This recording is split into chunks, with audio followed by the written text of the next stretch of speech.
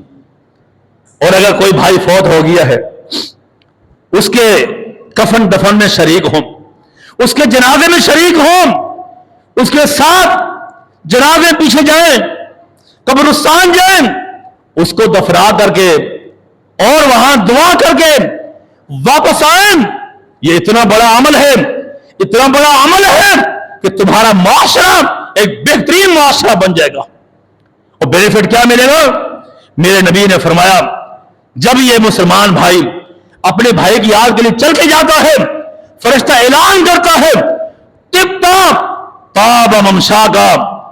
تبوّاتا من الجنت منزلا، اللہ کے بندے تیرا چلنا بھی خوشی کا باعث ہے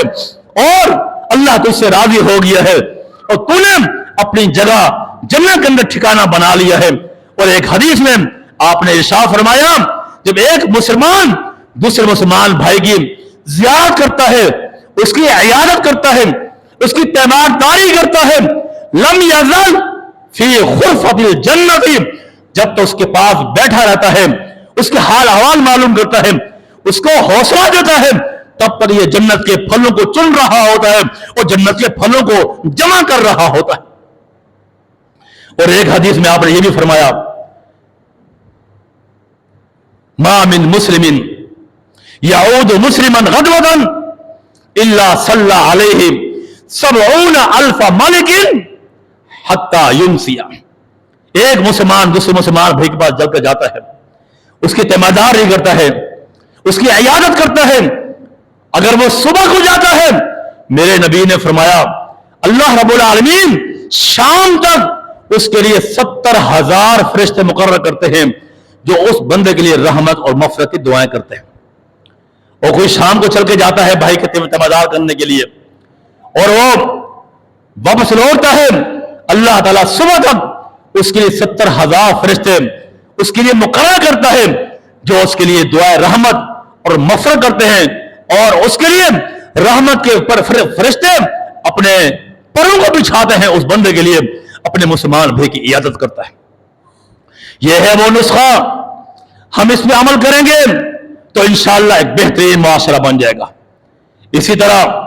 جو بھائی فوت ہو گیا ہے اس کے لیے کفن دفن میں کوئی بندہ شریک ہوتا ہے، میرے نبی نے فرمایا اس کے لیے 2 قرات کا ثواب ہے، اگر وہ کفن دفن میں شریک ہوتا ہے 1 قرات کا ثواب ہے، قبرستان جاتا ہے جنازہ پڑھ کر دفنا کے واپس لوٹتا ہے گھر پہنچتا ہے اس کے 2 قرات کا ثواب ہے۔ اور پیارے پیغمبر سے پوچھا گیا ومل قراتین، یہ 2 قرات کیا ہوتے ہیں، یہ کیا چیز ہے؟ میرے نبی نے فرمایا مثل احد جبلین عظیمین،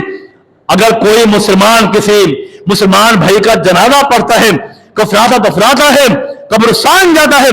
واپس لوٹتا ہے، 2 احد پہاڑ کے برابر 2 قرات ہیں، اس کے برابر اجر و ثواب کو حاصل کرتا ہے۔ احد پہاڑ کتنا بڑا پہاڑ ہوتا ہے، جو بھائی مدینہ میں گئے ہیں انہوں نے دیکھا ہوگا کہ احد پہاڑ کتنا بڑا ہے، 2 پہاڑوں کے برابر اللہ تعالیٰ اس بندے کو اجر و ثواب سے نوازتا ہے جو کسی مسلمان بھائی کے جنازے کو پڑھتا ہے اور قبرستان میں دفنا کیا آتا ہے۔ اسی طرح ایک مسلم معاشرے کو بہتر بنانے کے لیے ایک نسخہ یہ بھی ہے، آپ مسلمان بھائی کے ساتھ تعاون کریں، ہمدردی کا مظاہرہ کریں اور اس کے مسئلوں کو حل کریں۔ یقین جانیے آپ مسلمان بھائیوں کے مسئلوں کو حل کریں گے نا، جو اللہ توفیق دے اللہ آپ کے مسئلے کو حل کرے گا۔ مسلمان بھائی کے آپ اس کے لیے دعا کرتے ہیں، اللہ کے فرشتے آپ کے لیے دعا کریں گے، تو اپنے بھائی کے لیے جو بھی دعا کریں گے پسندیدہ دعا کریں گے، اللہ تعالیٰ اسی طرح سیم اللہ کے فرشتے آپ کے لیے دعا کریں گے، یا اللہ اس کو وہی عطا کر جو اس نے اپنے بھائی کے لیے مانگا ہے، اپنے بھائی کے جو کچھ مانگا ہے اس کو بھی عطا کر، یہ اپنے بھائی کے لیے مانگ رہا ہے،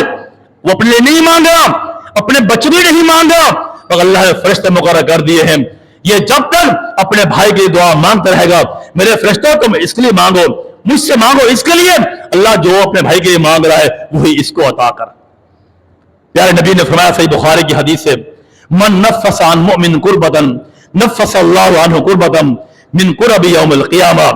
جو شخص دنیا میں اپنے کسی مسلمان بھائی کے تکلیف کو دور کرتا ہے، اللہ تعالیٰ کل قیامت کے دن اس کی تمام تکالیف کو دور کرے گا۔ وَمَن يَسَّرَ عَلَى مُعْسِرٍ يَسَّرَ اللَّهُ عَلَيْهِ فِي الدُّنْيَا وَالْآخِرَةِ، جو دنیا میں اپنے مسلمان بھائی کی تنگ دستی کو دور کرتا ہے، اللہ تعالیٰ کل قیامت کے دن پریشانی کا عالم ہوگا، اللہ وہاں اس کی تمام پریشانیوں کو دور کر دے گا۔ وَاللَّهُ فِي عَوْنِ الْعَبْدِ مَا كَانَ الْعَبْدُ فِي عَوْنِ أَخِيهِ، جب تک بندہ دنیا میں اپنے بھائی کی مدد میں، تعاون میں، اس کے مسئلے کو حل کرنے میں لگا رہتا ہے، اللہ تعالیٰ بھی اس کے مسئلے کو حل کرتا رہتا ہے، یہاں تک اپنے بھائی کے اندر سے ہاتھ کھینچ لے۔ یہ سارے بینیفٹ ہیں ایک مسلم معاشرے قائم کرنے کے لیے، اور میرے پیغمبر نے یہاں تک فرمایا، جمع ترمذی کی روایت ہے، وَلَا أَنْ أَمْشِيَ مَعَ أَخِي الْمُسْلِمِ أَحَبُّ إِلَيَّ من ان اعتکف فی المسجد شہرا، کہ ایک مسلمان بھائی کی مدد کرنے کے لیے، اس کے مسائل کو حل کرنے کے لیے میں اس کے ساتھ چل کر جاؤں اور اس کے مسئلے کو حل کروں، یا اس کے مسئلے کے حل کے لیے کس سے بات کروں، کسی کے ہاں سفارش کر دوں، تو بھائی یہ مجھے اتنا محبوب ہے، اتنا مجھے پسند ہے کہ میں مسجد نبوی کے اندر بیٹھ کے 1 مہینہ اعتکاف کروں۔ پیارے پیغمبر فرماتے ہیں مسجد نبی میں جہاں 1000 نماز کا ثواب ملتا ہے، وہاں 10 دن بندہ اعتکاف کے اندر بیٹھے، 1 رات کا اعتکاف بیٹھنے سے اللہ تعالیٰ زمین و آسمان کے درمیان جو خلا ہے، اتنا خلا، اتنا سفر، اللہ اس بندے کو جہنم کی آگ سے دور کر دے گا۔ 3 خندق اللہ تعالیٰ اس بندے کو جہنم کی آگ سے دور کرتا ہے 1 رات اعتکاف بیٹھنے سے۔ میرے نبی فرماتے ہیں کسی مسلمان بھائی کے مسئلے کو حل کرنا میرے لیے اتنا پسندیدہ یہ عمل ہے کہ میں 1 مہینہ مسجد نبوی بیٹھ کے اعتکاف کروں، اس سے بہتر ہے میں کسی مسلمان بھائی کے حق میں سفارش کروں یا اس کے مسئلے کو حل کروں۔ حضرات، اجتماعی مسئلے حل کرنے چاہیے، انفرادی مسئلے حل کرنا کوئی بڑی بات نہیں، اپنے مسئلے کو حل کرنا کوئی بڑی بات نہیں، اپنے آپ کو ترقی یافتہ بنانا، اپنے آپ کو اہل و عیال کو، اپنے گھر بار کو خوشحال بنانا کمال نہیں ہے۔ کمال یہ ہے کہ آپ ایک معاشرے میں رہتے ہوئے، محلے میں رہتے ہوئے آپ نے نظر دوڑائی ہے، اپنے بھائیوں کو دیکھا، جو کمزور ہے آپ نے کھڑا کرنے کی کوشش کی، جو بے روزگار ہے اس کو روزگار پہ لگا دیا۔ پیارے پیغمبر علیہ السلام پر صحیح بخاری کی حدیث ہے، جب سب سے پہلے وحی نازل ہوئی، اقرأ بسم ربک الذی خلق خلق الانسان من علق اقرأ وربک الاکرم الذی علم بالقلم علم الانسان ما لم یعلم۔ آپ پر کبھی طاری ہو گئی، آپ پریشان ہو گئے، کانپ رہے ہیں، اما خدیجہ آتی ہیں، چادر اڑاتی ہیں، اور آپ کہتے ہیں مجھے چادر اڑاؤ، مجھے خوف آ رہا ہے، مجھے کب یہ آ رہی ہے۔ اما خدیجہ آپ کو تسلی دیتی ہے، اللہ کے پیغمبر علیہ السلام پریشان کیوں ہوتے ہیں؟ کلا، ہرگز نہیں، واللہ مجھے اللہ کی قسم، لا یخزیک اللہ ابدا، کبھی اللہ آپ کو ضائع نہیں کرے گا، رسوا نہیں کرے گا۔ کیوں؟ آپ کی صفات یہ ہے، انک تصل الرحم، آپ تو صلہ رحمی کرنے والے ہیں، آپ تو رشتہ داروں کو ملانے والے ہیں، آپ تو لوگوں کو ملانے والے ہیں، قطع رحمی کرنے والے آپ تو نہیں ہیں۔ وتحمل الکلہ، لوگوں کا بوجھ کم کرنے والے ہیں۔ وتقرئ الضیف، مہمان نواز ہیں۔ وتعین علی نوائب الحق، جو لوگ بے روزگار ہیں ان کو روزگار پہ لگانے والے ہیں، جو مصائب تکالیف حق بات پہنچانے میں آتی ہیں آپ ان پر صبر کرنے والے ہیں۔ یہ آپ کی صفات ہیں، جس بندے کا یہ صفات ہو، کلا واللہ لا یخزیک اللہ ابدا، مجھے اللہ کی قسم اللہ کبھی اس کو رسوا نہیں کرے گا۔ حضرات، میں یہ کہتا ہوں آج ہم بھی چاہتے ہیں ہماری نجات ممکن ہو، ہمارا معاشرہ دوبارہ ویسا بن جائے جو صحابہ کرام کا معاشرہ تھا، ہمارے ہاں امن آ جائے، سکون آ جائے، اطمینان آ جائے،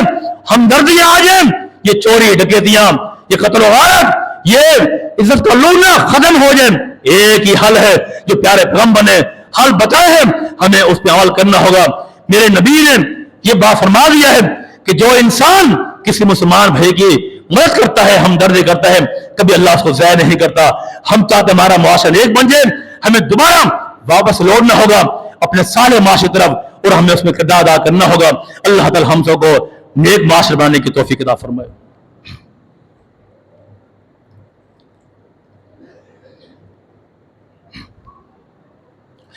ان الحمد لله نحمده ونستعينه ونستغفره ونعوذ بالله من شرور انفسنا ومن سيئات اعمالنا من يهده الله فلا مضل له ومن يضلل فلا هادي له. اشهد ان لا اله الا الله وحده لا شريك له واشهد ان محمدا عبده ورسوله. اما بعد فان خير الحديث كتاب الله وخير الهدي هدي محمد صلى الله عليه وسلم وشر الامور محدثاتها وكل محدثة بدعة وكل بدعة ضلالة وكل ضلالة في النار. إن الله يأمر بالعدل والإحسان وإيتاء ذي القربى وينهى عن الفحشاء والمنكر والبغي يعظكم لعلكم تذكرون.